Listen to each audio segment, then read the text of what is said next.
ओम शांति 6/11/2025 प्रातः मुरली। ओम शांति। बाप दादा मधुबन। बाबा आज कह रहे हैं, मीठे बच्चे, तुम अभी बिल्कुल षटपंथ किनारे पर खड़े हो। तुम्हें अब इस पार से उस पार जाना है, घर जाने की तैयारी करनी है। मीठे बच्चे, तुम अभी बिल्कुल षटपंथ किनारे पर खड़े हो। तुम्हें अब इस पार से उस पार जाना है, घर जाने की तैयारी करनी है। प्रश्न, कौन सी एक बात याद रखो तो अवस्था अचल अडोल बन जाएगी? उत्तर, पास्ट इज पास्ट। बीती का चिंतन नहीं करना है, आगे बढ़ते जाना है। सदा एक ही तरफ देखते रहो तो अवस्था अचल अडोल हो जाएगी। तुमने अब कलयुग की हद छोड़ दी, फिर पिछाड़ी की ओर क्यों देखते हो? उसमें बुद्धि जरा भी ना जाए, यही है सूक्ष्म पढ़ाई। ओम शांति। दिन बदलते जाते हैं, टाइम पास होता जाता है। विचार करो, सतयुग से लेकर टाइम पास होते होते अभी आकर कलयुग के भी किनारे पर खड़े हैं। ये सतयुग त्रेता द्वापर कलयुग का चक्र भी जैसे कि मॉडल है। सृष्टि तो बड़ी लंबी चौड़ी है, उसके मॉडल रूप को बच्चों ने जान लिया है। आगे ये पता नहीं था कि अब कलयुग पूरा होता है। अब मालूम पड़ा है तो बच्चों को भी बुद्धि से सतयुग से लेकर चक्र लगाए कलयुग के अंत में किनारे पर आकर ठहरना चाहिए। समझना चाहिए, टिक टिक होती रहती है, ड्रामा फिरता रहता है। बाकी क्या हिसाब रहा होगा? जरा सा रहा होगा, आगे पता नहीं था। अभी बाप ने समझाया है, बाकी कोना आकर रहा है। इस दुनिया से उस दुनिया में जाने का अभी बाकी थोड़ा समय है। ये ज्ञान अभी मिला है। हम सतयुग से लेकर चक्र लगाते लगाते अब कलयुग अंत में आकर पहुंचे हैं। अब फिर वापस जाना है। आने का और निकलने का गेट होता है ना, ये भी ऐसे है। बच्चों को समझाना चाहिए, बाकी थोड़ा किनारा है। ये पुरुषोत्तम संगम युग है ना, अभी हम किनारे पर हैं। बहुत थोड़ा समय है। अब इस पुरानी दुनिया से ममत्व निकालना है। अब तो नई दुनिया में जाना है। समझानी तो बड़ी सहज मिलती है। ये बुद्धि में रखना चाहिए, चक्र बुद्धि में फिरना चाहिए। अभी तुम कलयुग में नहीं हो, तुमने इस हद को छोड़ दिया है, फिर उस तरफ वालों को याद क्यों करना चाहिए? जबकि छोड़ दिया है पुरानी दुनिया को। हम पुरुषोत्तम संगम युग पर है, फिर पिछाड़ी में देखे भी क्यों? बुद्धि योग विकारी दुनिया से क्यों लगाए? ये बड़ी सूक्ष्म बातें हैं। बाबा जानते हैं, कोई कोई तो रूपे से एक आना भी समझते नहीं हैं। सुना और भूल जाते हैं। तुमको पिछाड़ी तरफ नहीं देखना है, बुद्धि से काम लेना है ना। हम पार निकल गए, फिर पिछाड़ी में देखे ही क्यों? Past is past.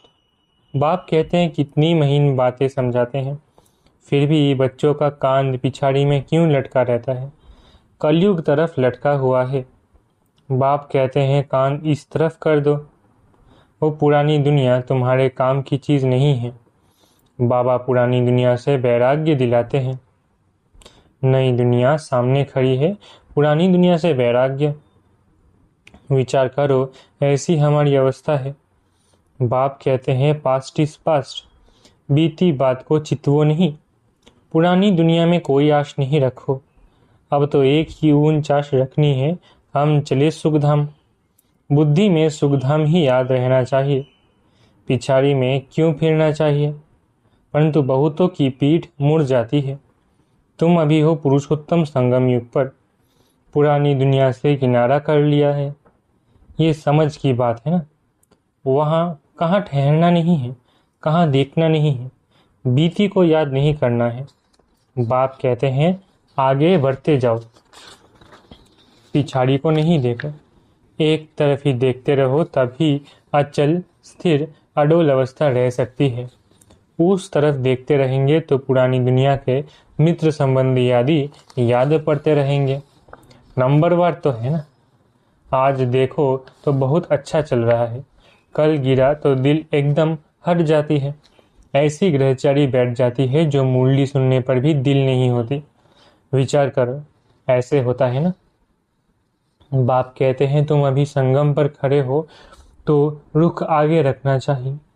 आगे है नई दुनिया, तब भी खुशी होगी। अब बाकी षटपंथ बहुत समीप किनारे पर हैं। कहते ना अभी तो अपने देश के झाड़ देखने में आते हैं। आवाज करो तो झट वो सुनेंगे। षटपंथ अर्थात बिल्कुल सामने है। तुम याद करते हो और देवता आ जाते हैं। आगे थोड़ी ही आते थे। सूक्ष्म वतन में ससुर घर वाले आते थे क्या? अब तो पियर घर और ससुर घर वाले जाकर मिलते हैं। फिर भी बच्चे चलते चलते भूल जाते हैं। बुद्धि और पिछाड़ी में हट जाता है। बाप कहते हैं तुम सब का ये अंतिम जन्म है। तुम्हें पीछे नहीं हटना है, अब पार होना है। इस तरफ से उस तरफ जाना है। मौत भी नजदीक होता जाता है, बाकी सिर्फ कदम भरना है। नाव किनारे आती है तो उस तरफ कदम उठाना पड़ता है। तुम बच्चों को खड़ा होना है किनारे पर। तुम्हारी बुद्धि में है आत्माएं जाती है अपने स्वीट होम। ये याद रहने से भी खुशी तुमको अचल अडोल बना देगी। यही विचार सागर मंथन करते रहना है। ये है बुद्धि की बात। हम आत्मा जा रही है। अब बाकी नजदीक षटपंथ पर है। बाकी थोड़ा समय है। इसको ही याद की यात्रा कहा जाता है। ये भी भूल जाते हैं। चार्ट लिखना भी भूल जाते हैं।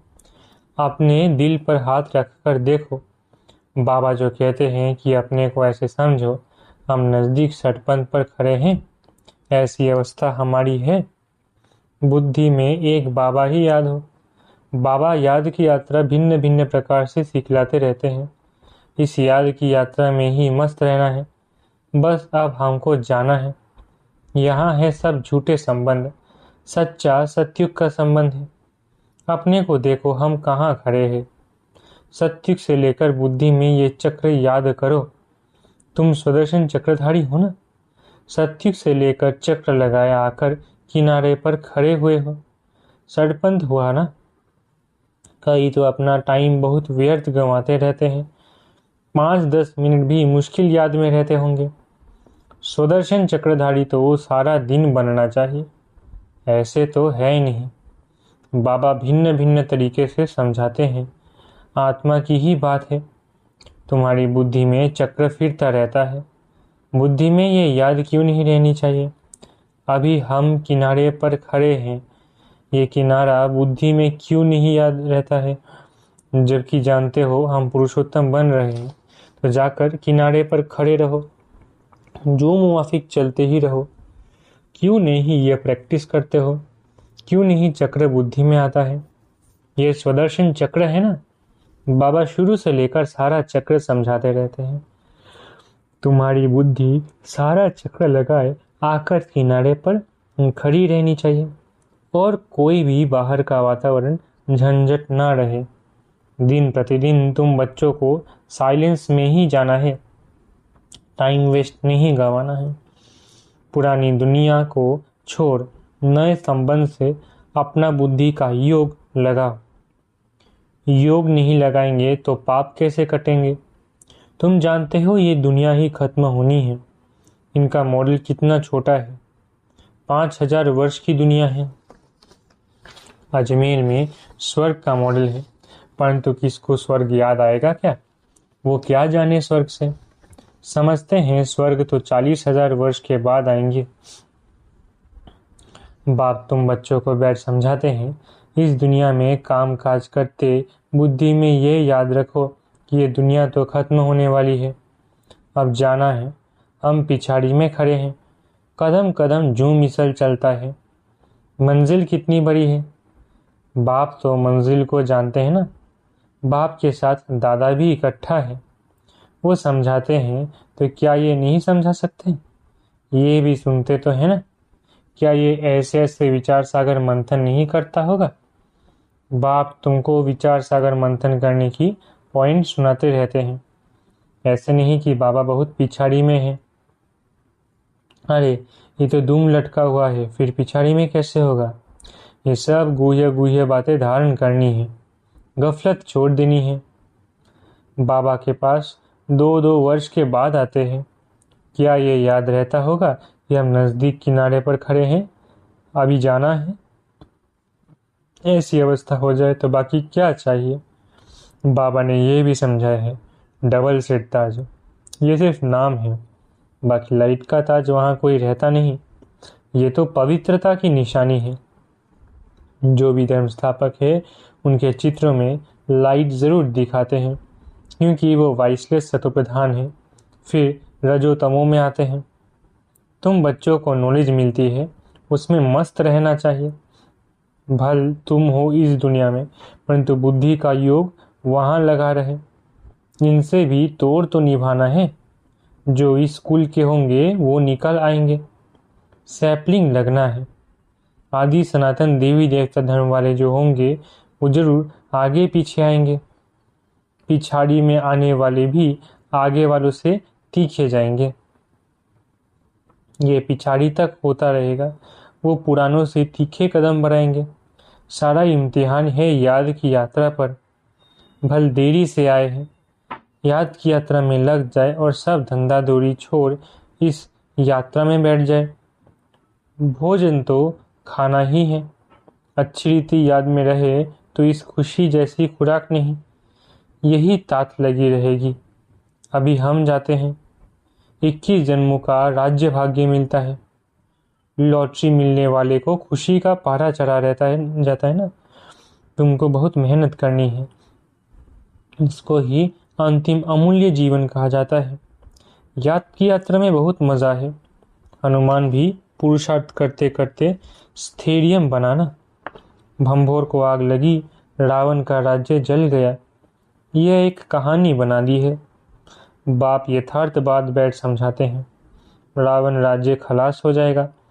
स्थैर्य बुद्धि इसको कहा जाता है। बस अब सड़पंथ है, हम जा रहे हैं। इस याद में रहने का पुरुषार्थ करो, तब खुशी का पारा चढ़ेगा। आयु भी योग बल से बढ़ती है। तुम अभी दैवी गुण धारण करते हो, फिर वो आधा कल्प चलती है। इस एक जन्म में तुम इतना पुरुषार्थ करते हो जो तुम जाकर ये लक्ष्मी नारायण बनते हो। तो कितना पुरुषार्थ करना चाहिए। इसमें गफलत व टाइम वेस्ट नहीं करना चाहिए।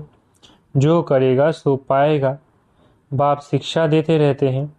तुम समझते हो कल कल हम विश्व के मालिक बनते हैं। इतने थोड़े टाइम में कमाल कर देते हैं।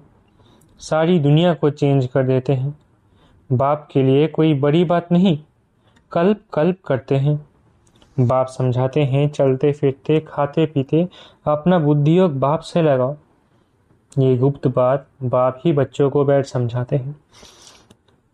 अपनी अवस्था को अच्छी रीति जमाते रहो, नहीं तो ऊंच पद नहीं पाएंगे। तुम बच्चे नंबरवार पुरुषार्थ अनुसार मेहनत करते हो। समझते हो अभी तो हम किनारे पर खड़े हैं, फिर पिछाड़ी में हम क्यों देखें। आगे कदम बढ़ते रहते हैं। इसमें अंतर्मुखता बहुत चाहिए। इसलिए कछुए का भी मिसाल है। ये मिसाल आदि सब तुम्हारे लिए है। सन्यासी तो है ही हठयोगी, वो तो राजयोग सिखला न सके। वो लोग सुनते हैं तो समझते हैं ये लोग हमारी इंसल्ट करते हैं, इसलिए ये भी युक्ति से लिखना है। बाप बिगड़ राजयोग कोई सिखला न सके। इनडायरेक्ट बोला जाता है तो ख्याल ना हो। युक्ति से चलना होता है ना। जो सर भी मरे लाठी भी ना टूटे। कुटुंब परिवार आदि सब से प्रीत रखो, किंतु बुद्धि का योग बाप से लगाना है। तुम जानते हो हम अभी एक ही मत पर हैं। यह है देवता बनने की मत। इसको ही अद्वैत मत कहा जाता है। बच्चों को देवता बनना है। कितना बार तुम बने हो, अनेक बार। अभी तुम संगम युग पर खड़े हो। ये अंतिम जन्म है। अब तो जाना है। पिछाड़ी में क्या देखना है। देखते हुए फिर भी अपनी अडोलता में तुम खड़े रहो। मंजिल को भूलना नहीं है। तुम ही महावीर हो जो माया पर जीत पाते हो। अभी तुम समझते हो हार और जीत का ये चक्र फिरता रहता है। कितना वंडरफुल ज्ञान है बाबा का। ये पता था क्या कि अपने को बिंदी समझना है। इतनी छोटी सी बिंदी में सारा पार्ट ढूंढा हुआ है जो चक्र फिरता रहता है। बहुत वंडरफुल है। वंडर कहे छोड़ना ही पड़ता है। अच्छा, मीठे मीठे सिकलत है बच्चों प्रति माता पिता बाप दादा का याद प्यारा गुड मॉर्निंग। रूहानी बाप की रूहानी बच्चों को नमस्ते। हम रूहानी बच्चों की रूहानी माता पिता बाप दादा को याद प्यार गुड मॉर्निंग और नमस्ते। धारणा के लिए मुख्य सार। पहला, पीछे मुड़कर नहीं देखना है, किसी भी बात में ठहर नहीं जाना है। एक बाप की तरफ देखते हुए अपनी अवस्था एक रस रखनी है। दूसरा, बुद्धि में याद रखना है कि अभी हम किनारे पर खड़े हैं, घर जाना है, गफलत छोड़ देनी है, अपनी अवस्था जमाने की गुप्त मेहनत करनी है। वरदान, सर्व के दिल का प्यार प्राप्त करने वाले न्यारे प्यारे निसंकल्प भव। सर्व के दिल का प्यार प्राप्त करने वाले न्यारे प्यारे निसंकल्प भव।